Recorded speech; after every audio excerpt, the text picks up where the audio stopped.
Welcome to A Well-Designed Business with your host, Luann Nigara. Luann has a lifetime of experience building a multi-million-dollar business with her husband and cousin, and she knows the challenges you face in your interior design business. Luann brings you real-life answers to your most pressing problems, as well as practical strategies to explode your interior design business. So, let's get to the business of interior design. Hi, welcome to A Well-Designed Business. Today is yet another episode where I get the pleasure of interviewing a friend of mine. We started out after Rachel Moriarty introduced us, and you guys all know Rachel. I talk about her on the show enough. And we were friends on Facebook, and then we met in real life this past September in Atlanta at America's Mart. And then I was on their podcast, and now Dixie is on my podcast. So, of course, I'm talking about Dixie Willard of Designing Dixie. Dixie is a formerly trained interior designer who started her journey studying engineering. She loves interior architecture and construction sites, and she does all the things that you designers do: run projects, help clients, work with charities, and everything in between. But Dixie is also partners with Rachel in their Design and Style community. Design and Style community is a podcast. It is a Facebook group, it is a membership group, and it is the place to be if you want real help with how to make your interior design firm more visible. This is their lane. Dixie and Rachel help you learn how to distinguish yourself from all the noise that's out there and how to help you not feel awkward doing it. If you are a longtime listener, you've heard me talk about Rachel and Dixie before, and this is because I am absolutely so impressed by what they do and the way they do it. Listen in today as Dixie explains how she and Rachel met a few years ago as strangers when they each joined an interior design mastermind. You've been hearing me tell you all along in these last couple of weeks about the interior design mastermind I'm launching in January.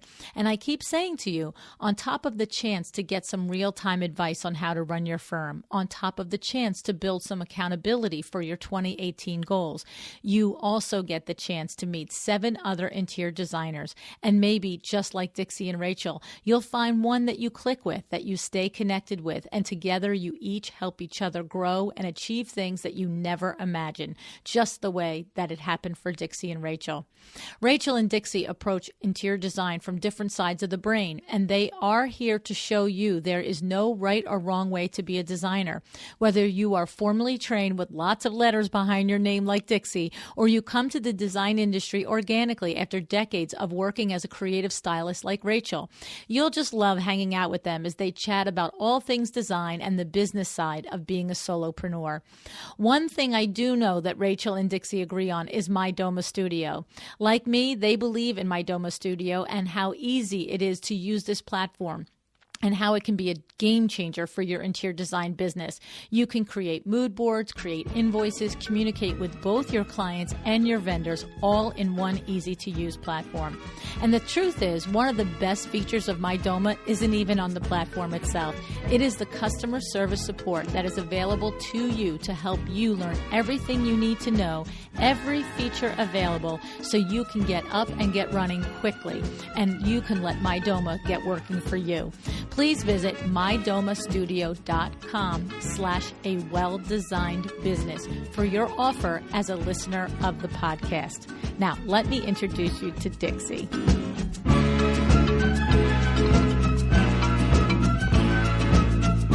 Hey, everybody. Welcome to another episode of A Well-Designed Business. And hi, Dixie Willard. Thank you so much for joining me on the show today. How are you, lady? I'm fabulous. And thank you so much for having me. I'm so excited. First of all, I want to say I did do the introduction, and all of you know about Dixie's community that she has. She has a podcast with Rachel Moriarty, which I went through the whole thing in the introduction. But the thing about it is, you know, Dix, we have listeners. I'm sure your podcast is the same in 120 countries. And so we feel like, hey, everybody knows you. Rah, rah, rah, like that's Dixie, right? But there are like lots of listeners that are what are looking and listening and going, what is she talking about? Who's Dixie and why do I care, right? So right. We're going to change that today. Yeah. So now we're going to introduce you to the greater global community of interior designers. So get ready, okay? So the thing is, and Dixie and I discussed it. We are going to talk in great depth about their podcast and how it came to be and her partnership with Rachel.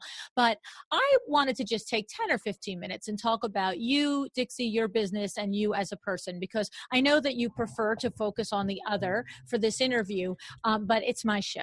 So we get That's fair enough, I suppose. Okay. So the thing is, Dix, that first of all, you graduated with honors from your interior design education, like magna cum laude or summa cum laude. Mm-hmm. Yeah. So, oh my goodness, lady. Okay. And you come to interior design from a background and a love of engineering and architecture first. So here's what happens. I think I did know that pretty early on, because pretty early in your podcast with Rachel, you guys would talk about how you love that side and Rachel loves the other side. But there's one thing to know that you have an affinity or a love for it. And there's another thing to know that, you really are pretty smart lady over there is the point, So, well, thank you. Yeah. And so I just wanted to take a few minutes. And I also noticed that you are NCIDQ certified. Mm-hmm. And my understanding is that's not a very easy thing to do, is it? Tell me a little bit about that. I've never really asked anybody about it. So at least when I took it, and I'm not up to date on what all of the standards are right this second, but when I took it a few years ago, you had to have a certain number of educational hours. Like if you had a degree, it had to have a certain number of interior design credits, and then you had to work a certain number of hours before you were even eligible to think about taking the test. Okay. At that point, you can take it. It's a 2-day exam. It takes a ton of studying. It covers just about, what they don't cover? They don't cover which color is going to look best with which other one. It's all about codes and business practices and all of the nuts and bolts of your business. Okay. And the fun stuff is kind of not even mentioned. Okay. So now that's, it's so funny because my whole premise of the podcast is this gap in the education of an interior designer about how to run a successful business. And look, I've said it on the show before. I've been schooled by Dr. Ellen Fisher, who is the Dean of New York School of Interior Design. And, she very rightfully explained to me that, you have X amount of years and hours to teach an interior design student everything from commercial to hospitality to, all of this other stuff. And so she basically said, Luann, yes, there's a course or two on business, but it's an interior design program, right? So I get that, but this seems like that missing piece. And why do you think it is that look, I've been interviewing and researching designers for 270 some episodes, and I've only seen that accreditation on probably under 10 designers. Really? I think, unless maybe it's not front and center on their websites, but I don't know. When I saw it on your website, when I was getting ready for the show, I thought, that's my point. I want to geez, Dix, you got a lot of things going on that we don't know about here. So how do you study for that if it's so much all of those other things, the business principles and the business practices and the codes? Is it like an SAT book, like you do it as self-study? Pretty much. They do put out a book like that, and then they recommend other books that you can read. So I read all of the books that I had in school. I'd gotten all of the updates. I did a lot of other stuff. They have classes. ASID at the time offered a fabulous, phenomenal preparation class. Okay. It was hands down the best money I spent. Okay. Getting ready for the test.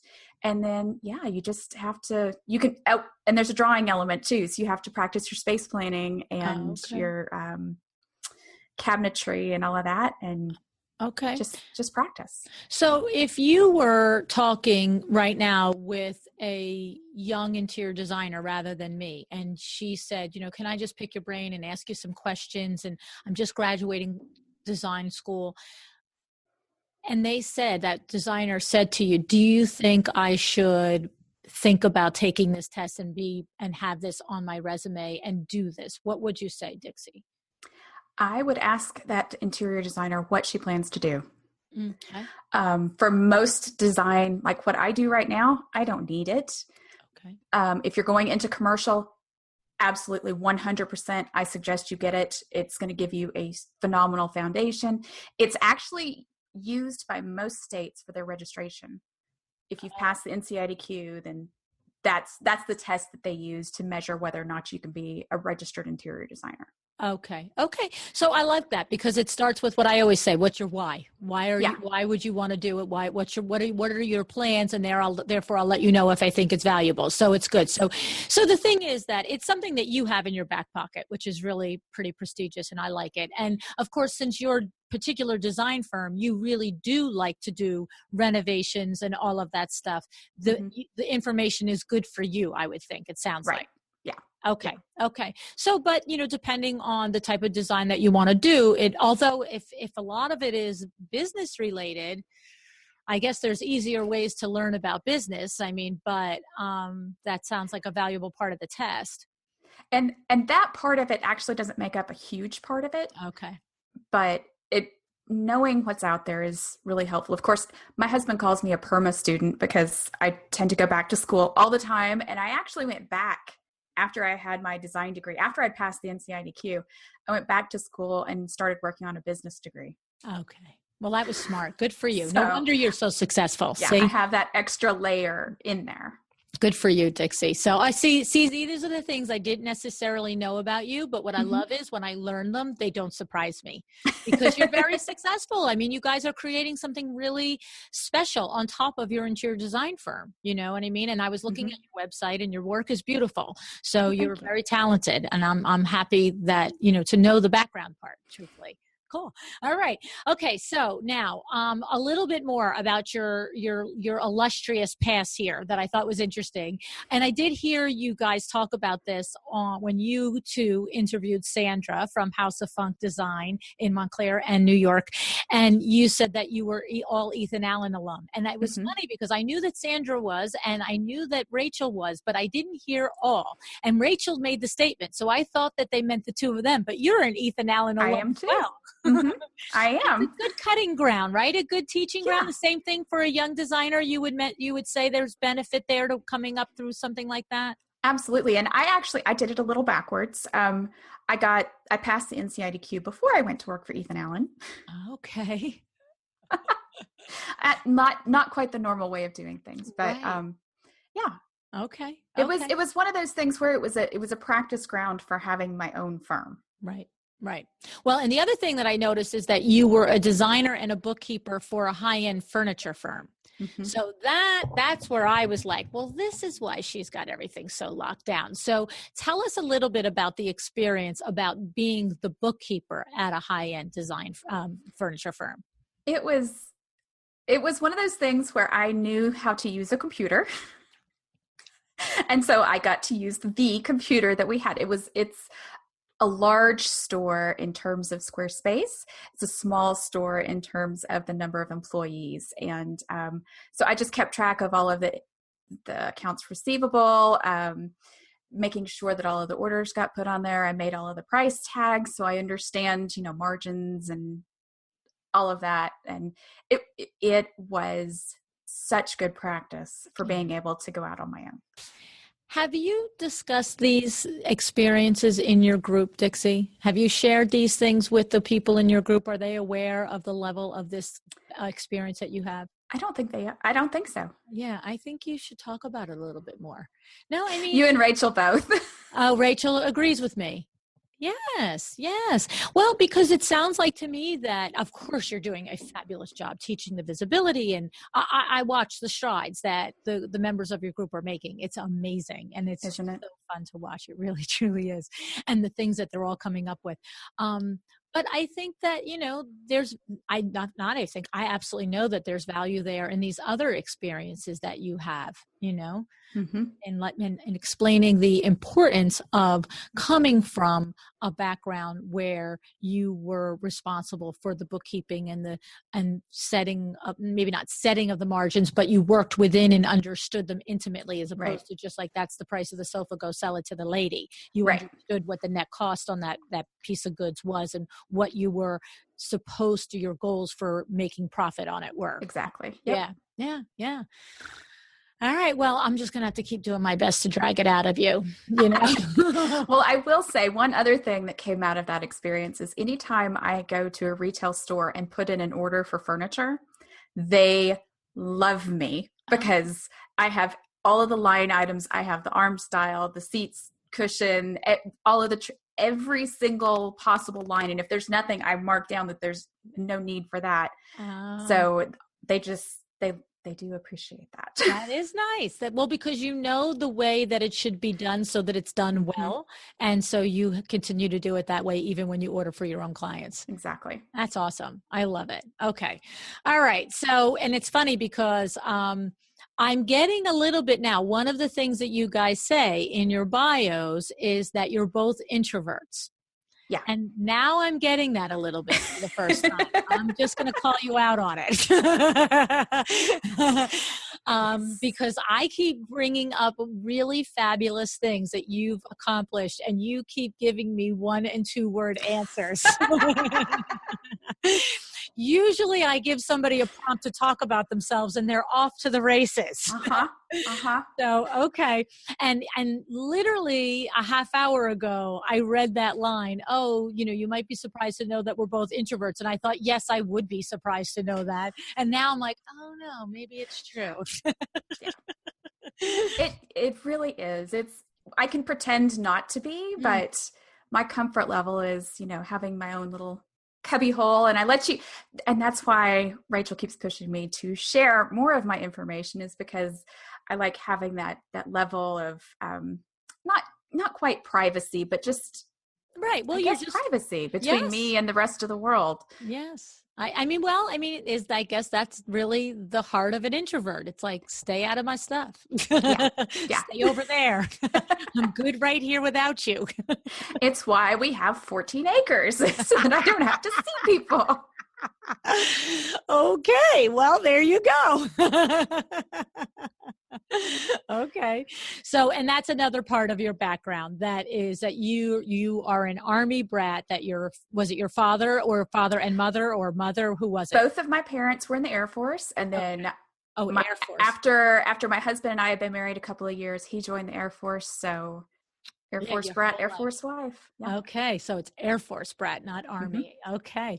And, interestingly, you have 2 grown daughters. I'm wondering, are either of them old enough at the age where they're making and finding their partners for life yet? Or I don't know how old they are. Yep. My girls are 22 and 25. Okay. And my older daughter, Taylor, is married. She's been married a year and a half. Okay. Any chance that she's married to somebody in the military? No. Okay. That's what I was wondering, if either of your daughters were repeating this. No, it doesn't look like it. The younger one has had the same boyfriend for, I can't even tell you how long. Those 2 have been together. So. Okay. And all right. So I was just curious if it was going to go generation 3. I don't think so. I think that was it. Okay. And tell me about, is there anything in particular that comes to your mind when you think about the experience of being an Air Force brat and now an Air Force wife that informs or makes something on your outlook or on your resilience or lack of resilience? What is it that what would you say?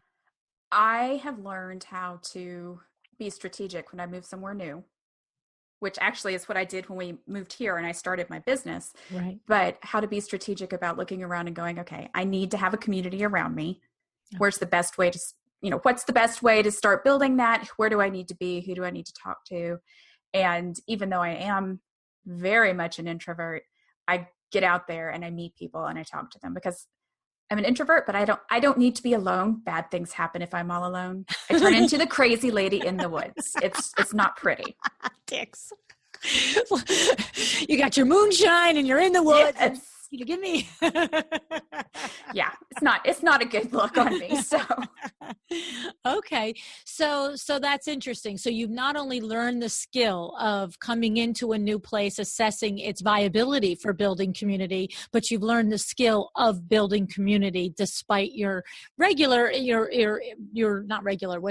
innate nature to be just happy within your core family, probably. Yep. That's it in a nutshell. Okay. And so, all right. So, and how long you moved to Tennessee and started this business? I know that I know some of this from Atlanta, but the rest of the world doesn't know. So, so how long ago did you move to Tennessee? 2 years ago. So it's 2 years, and you restarted your business in Tennessee. Mm-hmm. Did you have you had the design business? I had it, but it was a side hustle in Oklahoma. Here it's my main hustle. Yeah. Okay. It's your gig.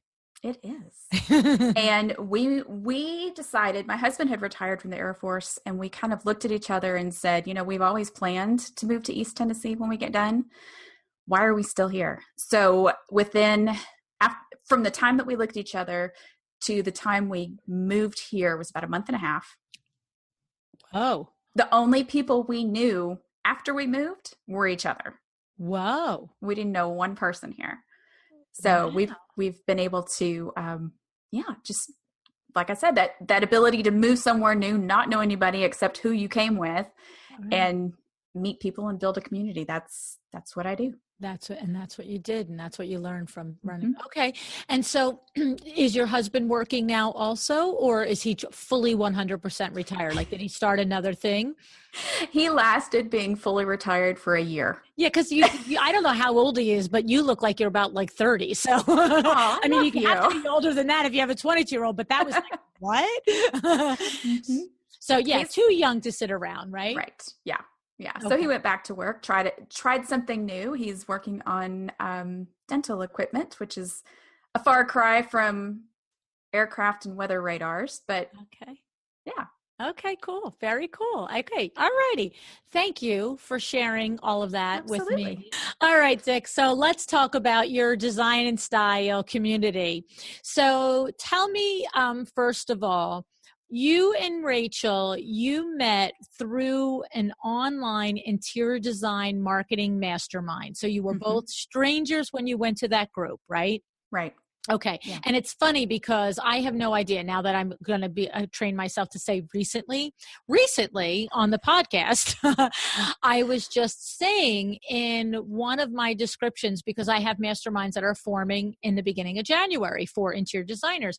And one of the things that I was saying about it is that you really, yes, you're going to come to this mastermind every week and you're going to learn something and you're going to be pushed out of your box a little bit and your wings are going to be stretched and you're going to make strides in your business that are so valuable. But the other thing you're going to do is almost everybody comes away with really terrific, respectful, caring, devoted friendships, right? Mm-hmm. Right? Absolutely. Okay. Yeah. And so you are living proof of that. And I've seen it proven over and over. So you were in this mastermind together. And was that when you were in Oklahoma still? I feel like it was in Oklahoma, right? Yeah. Yes. Okay. Because I feel like I remembered or either heard or saw Rachel talking about you and you were still in Oklahoma. Mm-hmm. Yeah. This is crazy that it's like, I know you guys this long at this point, right? So funny. So, okay. So tell us a little bit about the experience, Dixie, just the experience of being in a mastermind, of the what you gain from it and how your friendship with Rachel blossomed from it. Well, the mastermind is just valuable because you learn so stinking much. And there's so much information that's in there. The one that we were in had extra trainings all the time. You could go at your own pace a little bit. There were regularly set up things, but you could go a little bit at your own pace and kind of really dig into the things that you needed. So the one that we were in was for marketing, which was super valuable. Okay, good. And then Rachel and I just kind of, we would comment on the same posts. We would kind of play back and forth, just play off of each other with our comments. And we were having so much fun that eventually, and it was actually right after we moved to Tennessee that she said, we should start chatting. And so we started chatting. We'd have Skype dates. It was really strange to tell my husband I have a date on the phone with somebody that I've never met. Right. He was like, okay. Yeah. And then we just started bouncing ideas off of each other. And eventually it got to the point where we realized that the things that we were most challenged by, we actually helped each other on. but it was also the same thing that we saw everybody else around us having problems with. So Rachel said, let's start recording this. So and we smart. did. We had so much fun. We thought surely other people will enjoy this too. And if not, Whatever. We didn't put a lot of thought into it. We just said, okay, we're going to hit record today instead of not hitting record. Isn't that something? It's so, and the thing is though, that I mean, we talked about it. I was recently on your podcast. So if anybody's listening and hasn't listened to Dixie and Rachel's podcast, it's Design and Style Podcast. And just last week I was on your podcast. Well, again, recently I was on your podcast. Okay. And, we talked about that. You guys shared with me how in the beginning, you were sort of like, hey, design podcast by designers, for homeowners, for design enthusiasts, and I said to you guys during our interview, I remember seeing that and I thought, no, ixnay on that for everybody. But nobody asked my opinion and I'm not in charge of the world. I've learned that. And so, but you really did find your way. You really did. And it was like an organic thing, right? Because like you guys described how you little by little realized what you were each doing for each other centered around the word visibility. Mm-hmm. Right. And then there was the one episode where I said, let's do a visibility challenge. I declare we're going to do a visibility challenge. And that kind of just exploded everything. That's right. That was the beginning of the whole thing going nuts. Mm-hmm. Yes. Tell us a little bit about the visibility challenge, your first one, because you've done many since then. But give us any one that you thought was particularly fun or particularly, because a lot of people listening have no idea who you are yet and they're not in the group. So, and of course they can join the group, right? The group is an open group. And so all they have to do is come to Facebook, search Design and Style, right? And then ask to join. They have to be a designer, Dix? We encourage them to be a designer, but we've got all kinds of different creative entrepreneurs in the group. Okay. So that's good to know. So creative entrepreneurs. Okay. Awesome. I like that because that's the same with me. I say interior design, but as long as you're in the creative field, it's probably all works for you. Exactly. Yes. Okay. So describe for all of us listening, one of the particular challenges that you've had that, was particularly fun or productive. So we broke it down to just something small every day. Because we talk about being visible, not just making sure, you're doing your social media stuff and you have your website and you're showing your work. That's part of it. But we also have you need to go out and talk to human beings part of it too. Yep.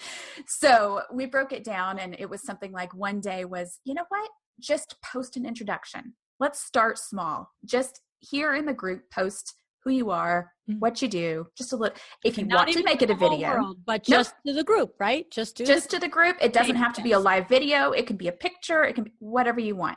The next day it was, okay, now we want you to think about something that you can go out and do in your community and name it. Okay. Commit to doing it. You don't have to go out and do it today, but find something. And put it on the calendar and tell us you're going to do it. Okay. And then after we had done several of these, then we started talking about, okay, now you need to double up. So if you go out and do something in person, make sure you get a picture or, something for your Instagram stories or something behind the scenes, a day in the life of a designer. Right. There's no need to do extra work. Right. You can just, while you're there, snap a couple of pics and you're ready to go for all of your Facebook and Instagram posts or maybe even a blog post. Right. Okay. I have to say, I have watched a lot of these challenges and, see the interaction in the group. And I have learned some interesting things watching and reading the observations and the experiences of the designers in your group as they tackle their challenges. So certain things come to mind where there was one post where somebody was talking about how she must have, or he, I don't recall which, decided to go to some sort of, like you said, commit to going to something out in the community. And I feel like, I want to say there was like bad weather that day on top of it. Like the person really was anxious about going, was doing it strictly because of the challenge, understood the greater good for their interior design firm to be known and to start to get known in the community, but it wasn't what they would like to do. And as a good soldier that has made a commitment is like, I'm going to do it. And literally was having second thoughts the entire ride to the place. I feel like there was traffic or there was weather, and then all the way to getting there in the parking lot and still not wanting to do it, and then walking through the door and doing it. And honestly, I don't recall if it ended up being, if there was any happy ending. I don't recall, because I was so taken with the real struggle of the getting there. Right. Yeah, right. It was very real. And I can relate, because that's something I do every single time. I had a chamber thing this morning and I woke up and went, well, I don't really have to go. I do it all the time. I am you're a chamber ambassador. Right. Yeah. And I still go, I don't want to go. But it was great because I helped somebody that I am the ambassador for meet some other people that might be good for his business. And it really makes you feel good to help other people make connections. And it was good I needed to get out, and I'm glad I went. Yes. But yeah, I drove up going, I don't want to go. Yes. That's it. It was, that was a very significant thing for me to read that post and to see the real struggle and the triumph of the designer who went and walked through the door. And I feel like that particular story did have a happy ending. Did it? It was, I went, I really didn't want to go, but it was worth it. Okay. It was. And that's the story that we hear quite a bit. And it doesn't matter if it's the online visibility or the in-person visibility. Everybody says, it wasn't as bad as I thought it was going to be. Right. Once they finally do it. It's the getting ready to do it that's the hardest part. Yes. And that's why, especially for the online, if you want to practice live videos, our group is the perfect place to start practicing, because we all get it. And it is, I don't know about you, but I have so much fun watching the metamorphosis of the people who... The growth, the transformation. Yeah, they start and it is awkward. And we all, oh my gosh, if you could see my first videos, they were just terrible. Right.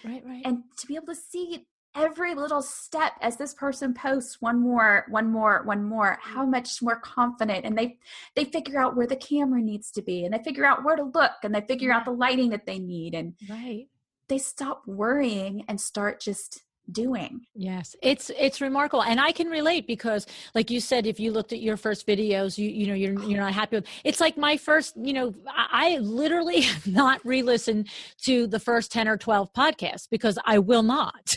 It's like, I will not.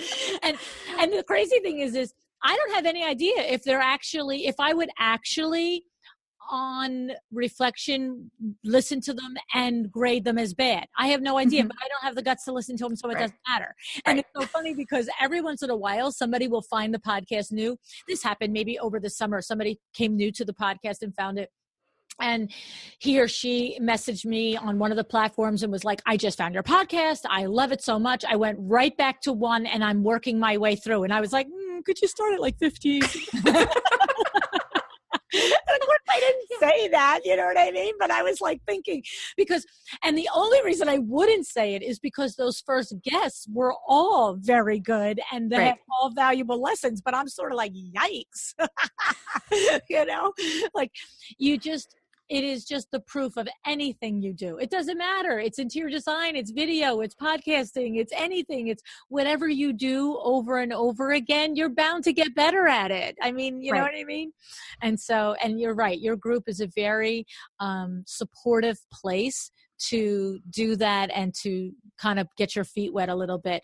And it's remarkable, some of the things. Is it your group that just this weekend, I see part of me wants to use names because I want people to get shout outs, but on the other part, I'm thinking it's not anybody's business. So I don't know, but I'll say the story and you'll decide if it's okay for the shout. Okay. One of the designers posted in there that she was at the Lowe's, I think, in her yoga pants. And they came up Yes. to her and said, they were complete strangers. They came up to her and said, we've been watching your Facebook Live videos.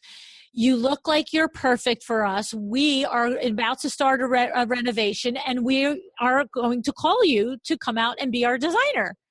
Yeah. And we've actually had several stories like that. People who say, you know, I was out at Target and they heard my voice from the next row over and were like, Right. oh my gosh, it's you. I love you. Can you help me? Isn't that, that's beyond comprehension to me. That's amazing. Me too. That is amazing. Not beyond comprehension that you would watch some of these videos and then understand and know that you could work with this designer, but just that you're reaching your market with such saturation Right. with Facebook Live videos that your greater community recognizes you by voice and by face. It's like, what? You know? Yeah. Yeah. It's crazy, but it's I know for Rachel and for me, it's super exciting to hear all of these stories because that's what we want. We want to help other entrepreneurs get out there and get known. Yes, it's really something else. And I know the other one was Wendy, and I'm fine to call Wendy out because she posted the picture with her client, Wendy Wallace, right? Yes. Right. So, and the other one I know posted in the group. So even though it's a visibility group, I guess she has the the say on if we out or not. So, but I mean, and the thing is, there's nothing negative there. It's just not my place to say the name. So that's all. But okay. So, all right. So tell us a little bit about, I know that you do these challenges. I know that you have this support, but what else is happening in your community that you want people listening to understand that they can look to find and get if they want to come and join your group?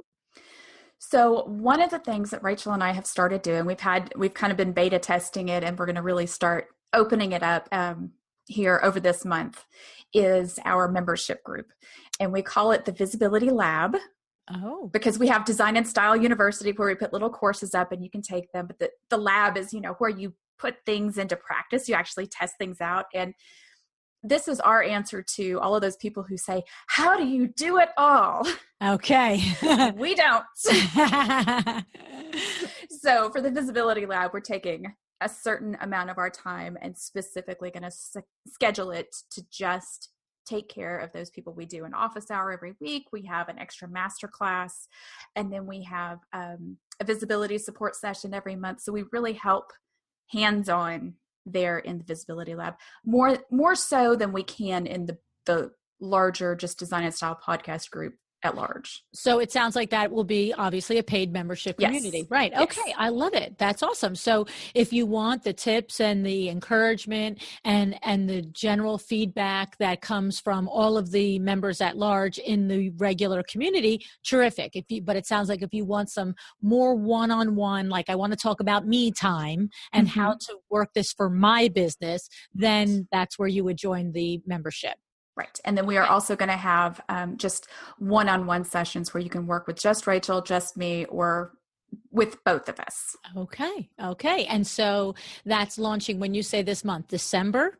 December. Okay. December. Yep. All right. This is your anniversary, right? Right now? We started the group technically started November 29th of 2016. So the group is a year old, and our first podcast episode went out the first Tuesday of this year. So we are almost there. It's amazing. It's amazing. It's so crazy. And we have a very special episode planned for our first one in 2018. We're going to be interviewing, I guess I can tell you about this. I'm going to spill the beans. Oh, good. So, I'm sure by the time you put this out, it'll be out anyway, but we're going to talk to members of our group and have them tell their stories and all of the exciting stuff that has happened for them over the past year. What an awesome visibility podcast idea. We are so excited. That is so good. I love that, Dixie. That is such a great idea. So you're just going to cut together conversations from several different designers sharing their story and their information and the lessons they've learned. Yep. That's awesome. I love it. That's good for you. Good for you. All right. So what else do we want to tell everybody about this Design and Style podcast. Now, okay, so let's go to the podcast a little bit. The podcast, you are, you're not just talking about, well, I guess you have skewed it down. You've niched it down to visibility. Yeah, it's really awesome. So no matter what guest you have, you're figuring out something about them and the way they're being visible. So like with Sandra Funk, when you spoke with her, you talked about her wine and design on Wednesdays, right? Yep. Yeah. Yep. And then we got to go on wine and design, which was so much fun. Do you know, I haven't seen that. Really? Yeah. Well, I have to say, not for nothing, but I think I recorded my wine and design with Sandra. I want to say it was October 11th. I remember it. I only watched it for the first time a week ago. Well, it's not like you have anything else going on. But it's just so funny because I was so much fun. And part of it is I lived it. So I was like, well, that was fun. I did it. And then whatever reason, about a week or so ago, I don't know why, it must have come across my feed. I was looking for something and I came across it in my feed. And I was like, I never watched this. And I was like, I really went to look at it and think, oh, I'm going to watch 5 minutes and I'm going to be like, I'm not a repeat person to begin with, not for nothing, but like the most amazing movies on the planet will come through again on Netflix or whatever. My husband will be like, oh, Air Force One or what? Now I got Air Force on my brain, right? It was a great movie. Let's watch it again. I'm like, we saw it. Like, I don't do repeats. Yep. And so, I saw it and I thought, I'll watch the first couple of minutes. And because we start out literally cracking up. So that's what's really funny. And it caught my attention. I was like, oh my God, that was hysterical. And then the next thing I know, I sat there for an hour and watched it. And what was funny was then I posted it. I said, can you believe it's like 2.5 months and I'm finally watching this? And by total coincidence, like an hour later, it came in the Instagram feed on House of Funk's feed. And I was like, and that was just me and Sandra in sync because I didn't see it in her feed and then go watch it. And she didn't know. I just said, is this another one of our coincidences? We have so many wiggy things like that, funny. Sandra and I. Yes, we have lots of wiggy synchronicities like that. So it was funny. But anyway, so no, I haven't seen the one where you guys were on her show. Okay, so what did you talk about on Wine and Design on her show? I think... I haven't rewatched mine either. See, there you go. I'm not so different. No, not really. I think we talked about things that you should know if you want to hire a designer because hers is more client facing where ours is more designer facing. Right. Okay. All right. And then you guys have this little design and moonshine thing that you did in Tennessee. We did. In fact, we enjoyed that so much. We've done it a couple of times. We have plans to do it again in the future. And then, so for anybody who doesn't know, Rachel and I met for the first time when she flew out to Tennessee, where I live, to be part of our visibility conference, our first ever visibility conference. And she stayed at my house. So it's a good thing we do like each other because this total stranger that I've never met in person came and stayed at my house. Right. But I took her moonshine tasting. And so we went out, cause you can do that all over the place here. We found a couple of places to taste, bought some, brought it back, and then sat down together on my sofa and just did a live video in the group. Isn't that something? Now, Dix, where you live, is it near a big city like Nashville, or is it like, I know you're in a rural home where your home is, but is there an adjacent city that's pretty, metropolitan, or is it like I'm right by Knoxville.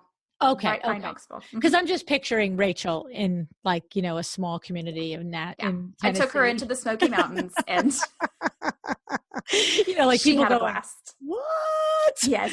Who is that lady with all those beautiful colors on her and all those scarves? And everybody loved her. I'm sure she's infectious. Absolutely not love her. But she certainly doesn't have like the hiker boots on and the denim blue jeans and the fur vest on. No. Not your typical hiker backwoods type person, I would say. No, exactly. Right. Oh man. So tell us a little bit about the Visibility Conference. What did you do?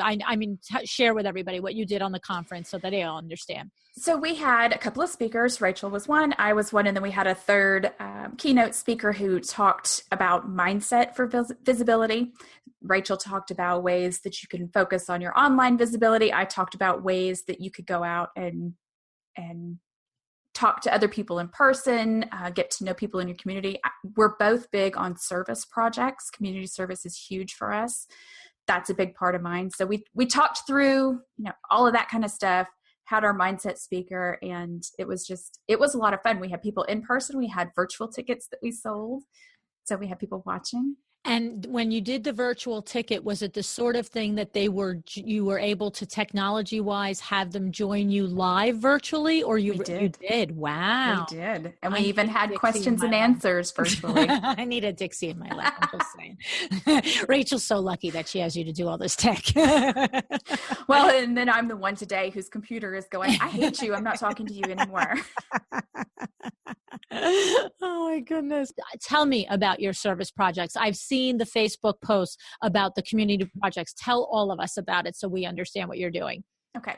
So I don't know the specifics about all of the things that Rachel does. She does her own things and she does a lot of them. The two things that I do most, there is a group here called Restoration House, and they provide transitional housing for extreme low income single mother families. And it's for women who are bordering on homelessness, and they provide them not only the transitional housing, but also all kinds of support, emotional support. They have ally teams just for the emotional support for the family. They teach parenting classes. They teach how to cook, all of the basics that you think you would know, but you just don't. Right. They teach, they help. If they need after school care, they take care of that. If they need seriously just about anything you can imagine, they've got it. And they are currently expanding from 8 units to 24. Wow. Yeah. And actually they were on Extreme Makeover Home Edition a couple of years ago. Really? Wow. And so they are centered right in your area where you live in Tennessee. Yep, and so they're in Knoxville. Okay, so they have 8 homes there where these women and their children can come and live. Okay, and they're expanding to 24 homes. And you volunteer. I feel like I've seen you like with a sledgehammer and a hammer in your hand. Like, you're not just designing stuff, you're like working, right? Well, I do. No sledgehammer, although that would be fun. I don't know. I feel like maybe I'm thinking of when I saw you rappelling on something. Yes, I did the rappelling for them. They're the ones, it was a fundraiser. I rappelled down a 12-story building. Yeah. Okay. We're going to talk about that in just one second. So go back to, so what do you do from the design capacity for this organization? So one of my dreams has been since I first had the inkling that I wanted to be a designer was to be able to help people who needed to have that comfort of coming home, have a home, because they've got a place to live. That's what the Restoration House provides. I'm helping them have it as a home. So a little bit more conscious about decor, about things that are practical, ways that we can make it comfortable and homey. And really, because some of these people haven't had a home to come home to in a long, long time. Right. And so it's just that stability for the kids. Right. And so is it a combination of women and children that are like leaving in the middle of the night from an abusive situation and also coming from the street? So there's the inhabitants are coming from 2 different walks and 2 different types of tragedies. Probably even more than that. They've got just a whole realm of issues that happen, and they give them the tools to just go back. They're restoring hope. That's kind of the whole premise. They're restoring them to the possibilities that they have in life.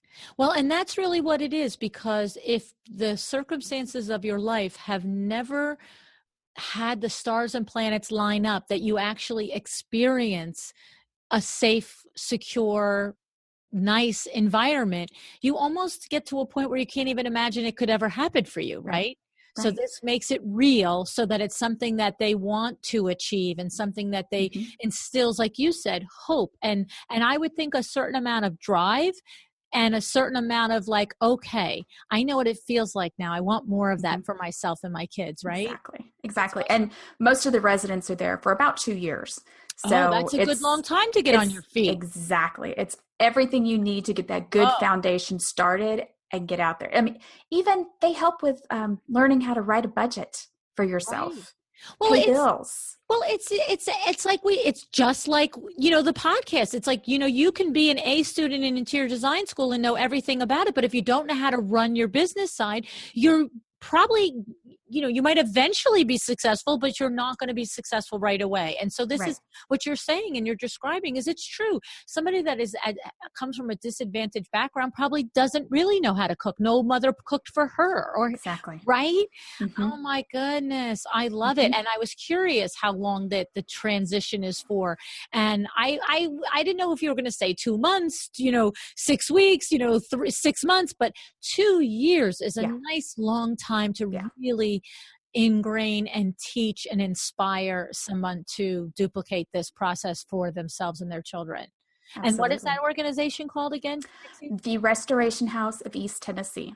And are they national or is it just there? It's just here. There are other organizations across the country. Okay, so there are things like that. Okay. In Dallas, there is Dwell with Dignity. And I think Dwell with Dignity is also in Atlanta. They hold a special place in my heart too. I did some research on them when I was studying business classes a few years ago. I met somebody at Design Bloggers Conference a year ago that is they did an announcement. They did a little thing with Dwell with Dignity, or somebody in our community, right? That is working very high up in that and organizing it. No? Do you know the person's name? No. I used to know them off the top of my head, but I just don't anymore. I will make a note and put it in the show notes because tell me if I'm right. Dwell with Dignity is an organization that designers from anywhere can get involved in, whereas yours is centric to Tennessee, or am I mistaken on that? I think with Dwell with Dignity, it helps if you they only have a couple of chapters. Okay. Because they've been very slow and purposeful about it, and they want to make sure that they have a repeatable model. But it's the same premise. Interesting in repeating the model is the point. Okay, so then I would want to include that information. Yes. So for anybody listening might think, let me do this. Okay. Okay. I love that. That's like Susan Winterstein, Savvy Giving by Design. And she was on the show and she does the renovation for a terminally ill child's room. She does a redo of the child and their sibling. And she said on the show last year when she was on the show that her hope was that there would be more Savvy Giving by Design chapters across the country. And so we said, okay, designers, if you want to do one. And actually there's one, and the first one is in the works right now. The first satellite Savvy Giving by fabulous. Yeah. And actually that's the other service work that I do is for a group that does the same thing. It's for children who have experienced some sort of tragedy or trauma in their life. Okay. And what's that group called? Kingdom Design Ministries. Kingdom Design Ministries, and also centric to your Tennessee area. Yes. Specific to Blount County. They don't go too far out of that. Okay. But you're decorating a room, you're designing a room the way Susan is doing with some of it's decorating, some of it's we just did one over the summer where there wasn't any ADA access to the bathroom, and so the son hadn't been able to even just brush his teeth in the bathroom for years. And we made it completely accessible, redid his bedroom, put in an emergency exit so that he could get out. That was another issue. And Okay. That's awesome, Dixie, all these things that you're doing. And so now tell us about this rappelling 12-story building.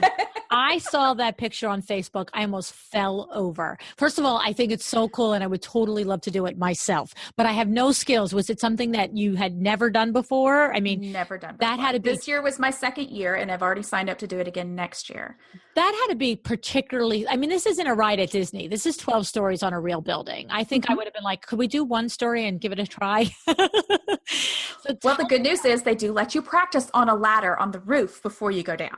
Okay. And so how long does it take to rappel 12 stories? It is entirely up to whoever is rappelling. Some people take a long time. Some people enjoy going fast so much that they get down to the bottom, that would be me, and wish that they had thought to slow down and enjoy it. Because it was so much fun. Really? And so you went down by your estimation quickly, and was quickly 10 minutes, an hour? I have no concept of 2 minutes. Oh, 2 minutes. Oh, you're right. You do want to go it was slower fast. next time, Yeah. right? Yes. Yeah. And I said I was going to do that this time. And this time, actually, I went down in costume.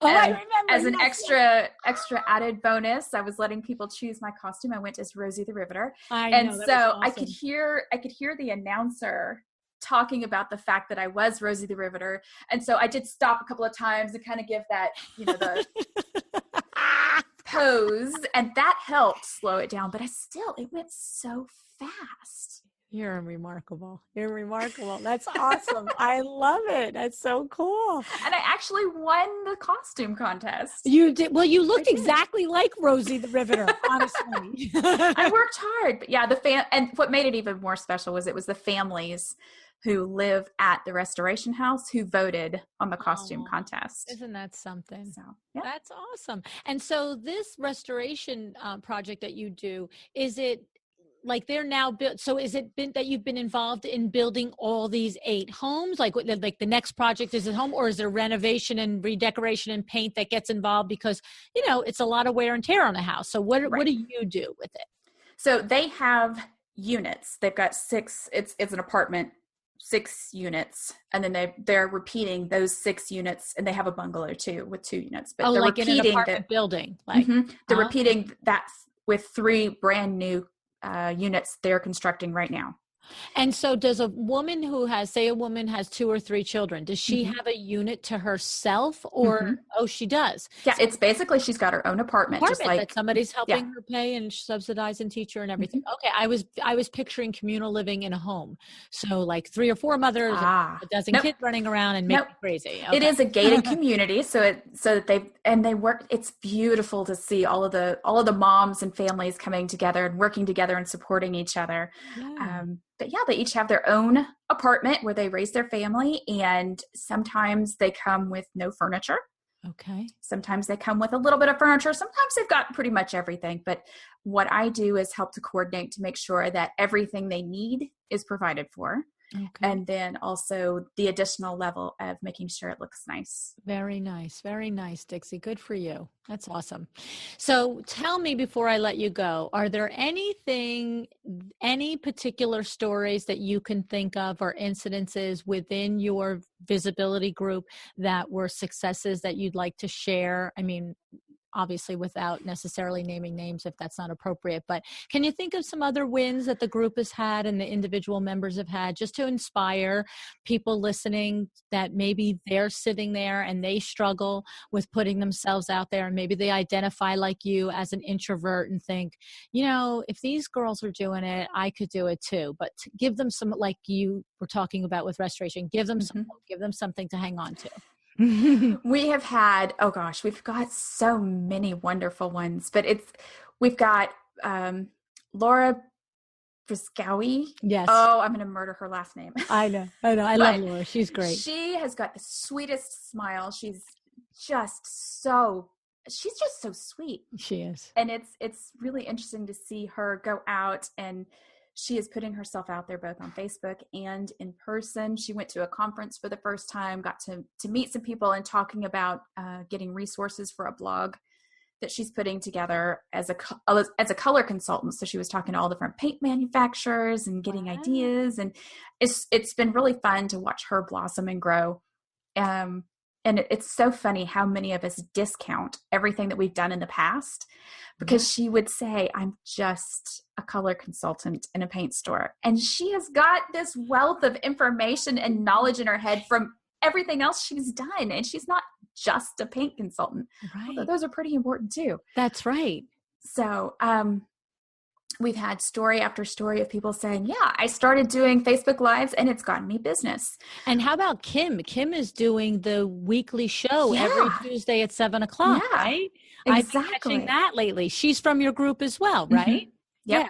And so what is Design Chats, is she calling it? I think so, yeah. I feel like it's called Design Chats, and she's doing it Tuesday, 7 p.m. Eastern time. Is that correct? I believe so. I feel like I watched it last night, and I feel like it would have been between 7 and 8 o'clock. But anyway, so that's Facebook. And I don't know her business name if somebody wants to find that show. Barthelmess Design. Okay. So Barthelmess Design. So if you're interested in what she's doing, is she's directing it to the consumer. She's having conversations about interior design with guests. And so last night's guest was a gentleman that is a realtor, and they were talking about from the standpoint of the realtor, how important it is to stage a home in order for it to sell quickly. So that's an outspring of being in your group, isn't it? Yeah. Yeah. something. We've got people who have gotten business from going out and doing things in person that they never would have. Somebody got interviewed for a magazine they posted this week that the person had found them through ASID. And if they hadn't gone out to their design meetings and become a part of it, they never would have been, they never would have had that contact. It's all about the community that you build around yourself and being very purposeful and just making use of all of those connections. Right. And I have to say, I know, and I've like I said in the beginning of the show, I do see through what the designers are saying that the struggle is very real, that they, if it is not your nature to walk into a room, that it's a very real thing. And it's can be a little paralyzing.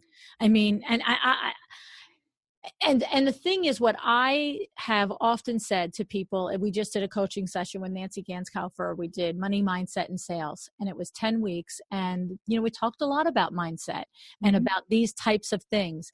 And I always say is put yourself, like what you do as the ambassador, Dixie, put yourself in the other person's shoes. Don't just put aside your anxiety, put aside your self-consciousness. And I know that that's easier said than done, by the way. I'm not minimizing it. But if you think about the possibility is so real that the person that's standing 3 feet away from you is experiencing the same thing. Yep. And if you reach out and say hi first, that person's going to be like, oh, thank God you said Thank goodness I didn't have to do it. Yep. Right. Exactly. And the other thing that I think people need to remember is it's not a game to see who can get the most business cards or talk to the most people. That's not what it's, if you see somebody doing that, they're actually networking wrong. Right. That's not the point. The point is to make connections, meaningful connections. So if you can sit and have a chat with somebody, I just real quick as an example from today, there is a German restaurant owner here in town. And every time I see him and try and practice my German a little bit with him, I'm terrible. I'm awful about it. Yeah. But because the person that I was kind of showing around was there, they made a connection, and the nonprofit is probably going to get some benefit from talking to a group that the business owner had that he hosts at his restaurant every week. Right. Well, I mean, and it's funny because right now, recently on the podcast, we had Remya Warrior, who talked about 7 tips for networking, and Rashida Gray from Grace Interior Design that happened to share a networking tip because her interior design firm is only 18 months old at the time of this recording, and she is has a full-time job in corporate world as a marketing specialist, and she's had 22 projects in 18 months from ground zero, opening her business. I mean, that's amazing, right? And so I was saying, so tell me how you did it.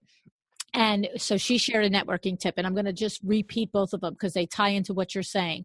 One of the things that Remya shared was what you just said. She says she has this whole system for networking, 7 tips, and you have to listen to the show. It's amazing. Her tips are amazing. But one of them is to every day connect to other people. For no profit for yourself, just connect to other people, because what it does is it just puts you in mind of that person.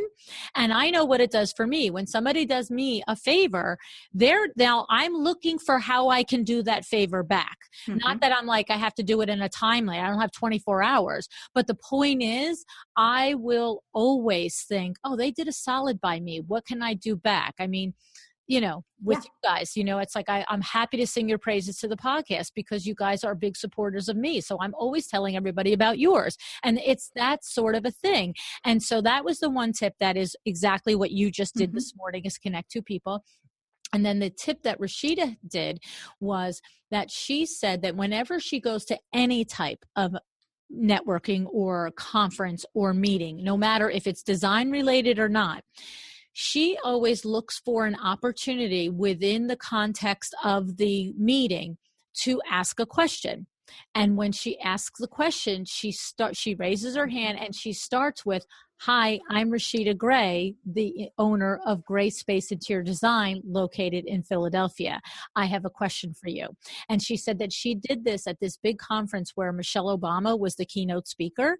And somebody came up to her during that conference and said, oh, you're an interior designer in the area. We're interested in an interior designer in the area. Now, she's at a business conference. Do you know what I mean? You know what I mean? So the thing is, these are very non-confrontational ways that I feel are very, I shouldn't say, I would think would be easier for introverted people to execute, right, Dix? Absolutely.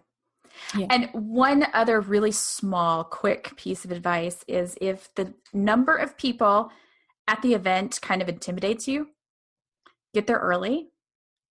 The crowd can grow around you. Okay. And when you get uncomfortable, last just a little bit past that uncomfortableness, and then you can let yourself go. Whereas otherwise, if you show up late because you've been stalling the whole time and you didn't really want to go, you're going to get there. It's going to be this wall of people. And you're going to say, see, I don't need to be here. And you're going to leave.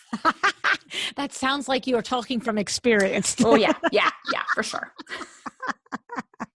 But it's such a great tip, especially like you said, if the big room filled with all these stranger faces is a tough view for you, to get there in the beginning and let the room fill around you. And it doesn't seem as intimidating as you're watching everybody fill in. Yep, I absolutely. love it. That's awesome. That's so good. I'm usually running in at the very last minute. That's my MO. It's like, okay, it's about to start. Get in there. I'm usually outside in the hallway still talking to somebody. Yep. So, but that's a nice tip. I like that. That's awesome, Dix. I have to say, I really do admire everything that both you and Rachel are doing. And I just admire everybody in the group and the growth. And I'm going to share with you, I'm just going to say too, you push me out of my box too. 2 times. This is the second time I've been involved in a Facebook Live challenge with you guys. This time I think I got it. And of course with car rides, I found my spot. Yep. That was fun. I saw a little bit of one today, so that was awesome. But I mean, isn't that really the key, that you have to find the thing that feels right for you? You can't just do it because somebody like yourself who knows better and has been through it and it's worked for them suggests it. It has to, or if I say do it this way, you have to find the way that works for you, because when you do, then you can own it and move on, right?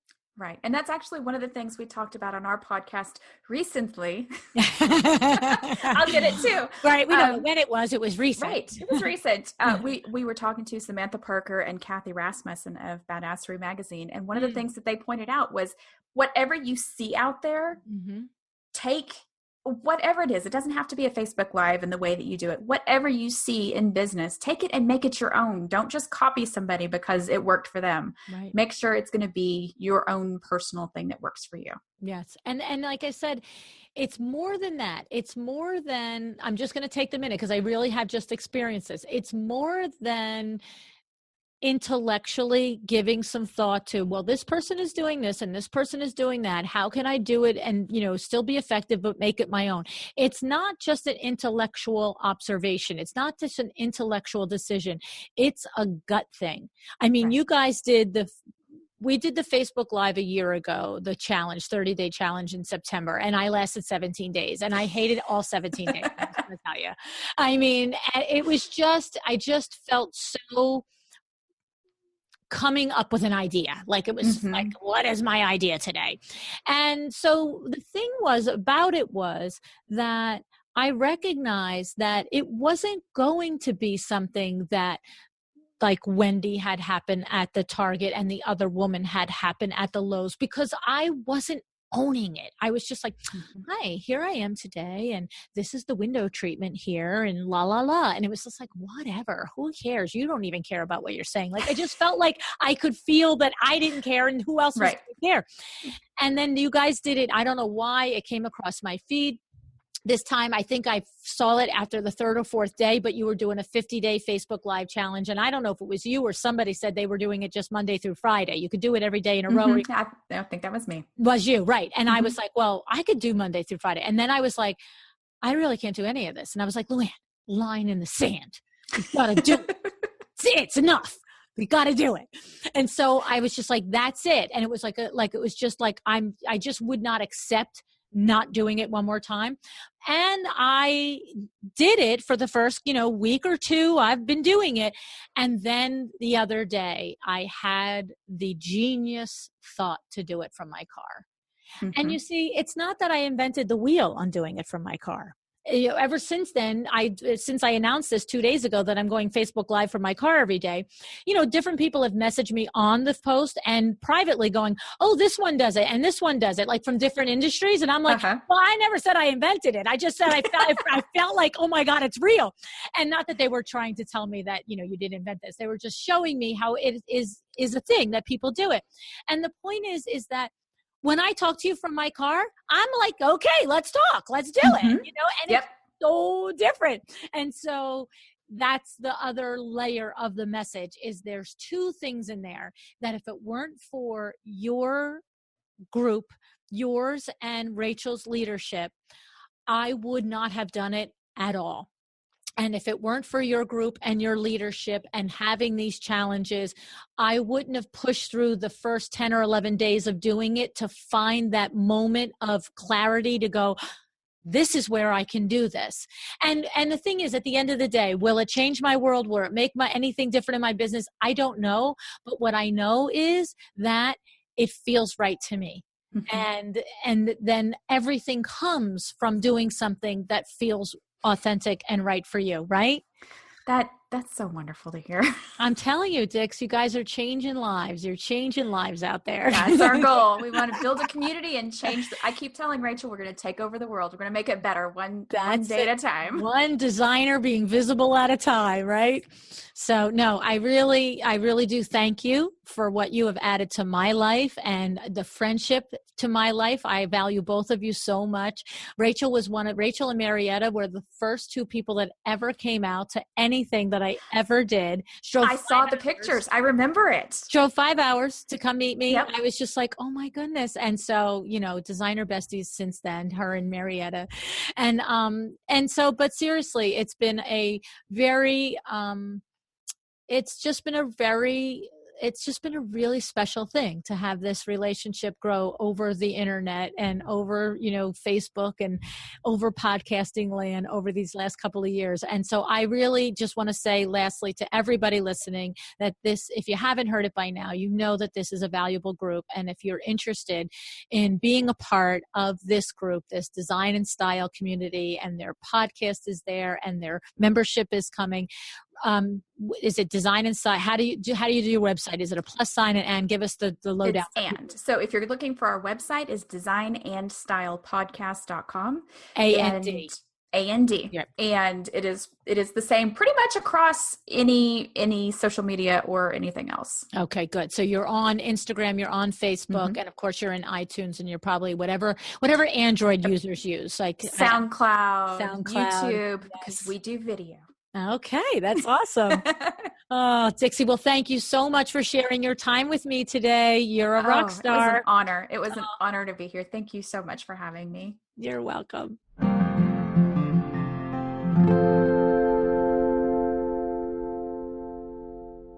I had such a nice time chatting with Dixie, and sometimes I forget when I'm talking to my friends that we are on a podcast. But don't you forget, because Dixie is one smart cookie and she takes her business very seriously. And the other thing is that she and Rachel take helping you earn visibility for your interior design firm very seriously too. But they have a great time doing it. I will say that, with gifts galore in their posts, with moonshine and design, their challenges, but really it's like the best teachers you ever had, the ones that made it so fun you didn't even realize how much you were learning along the way. That's exactly how Rachel and Dixie deliver. Take a look at their Facebook group, Design and Style. If you are an interior designer, ask to join and see for yourself. Check out the designers there who have upped their visibility because of the guidance and encouragement that they're giving. You have Wendy Wolashuk from Details First Full Service Interiors, Kay Bradshaw of K. Bradshaw Interiors, Kim Barthelmess from Barthelmess Design. There's others too. It's crazy to watch what the designers are doing in this group, and you could be one of them. You could be somebody that a month from now is like killing it on Facebook Live or Instagram Live. So don't forget to go over and subscribe to their podcast too, Design and Style, because every week they're giving you more and more information and help. So do you want to meet one of your new designer besties in a mastermind group too? Well, you're in luck. I have at least one mastermind for certain that is launching the beginning of January 2018, and there might be two. We're getting so many signups. I may open up a second mastermind. So, remember, you do not have to live in the U.S. You can be wherever you are, the U.K., Australia, Italy, wherever you are. We'll meet by Zoom. But you do have to get in now, this week, okay, before the holidays come, because I've got to get the groups organized and get everybody signed up and agree on a time zone that we're going to meet. So if you are interested and you are really ready to make the first quarter of 2018 a really intentional quarter with accountability and insights and lessons and things to move your business along, then think about joining the mastermind with us. If you have questions on how it works, the best thing to do is email me at info@luannigara.com. info@LUANNIGARA.com. Because what we'll do is I will give you a phone call and we'll talk about it for a few minutes to just see if it's right for you. And I can give you all the details on how it works, what to expect, when we will meet, and of course the fees. Okay? So thank you so much for joining me today. I hope that you have an excellent day. Thank you for joining me again today for another episode of A Well-Designed Business. This podcast is a production of WindowWorks in Livingston, New Jersey, your trade resource for custom window treatments and awnings. Learn more about WindowWorks at www.windowworks-nj.com. All of our music is original music by Room 2 Productions.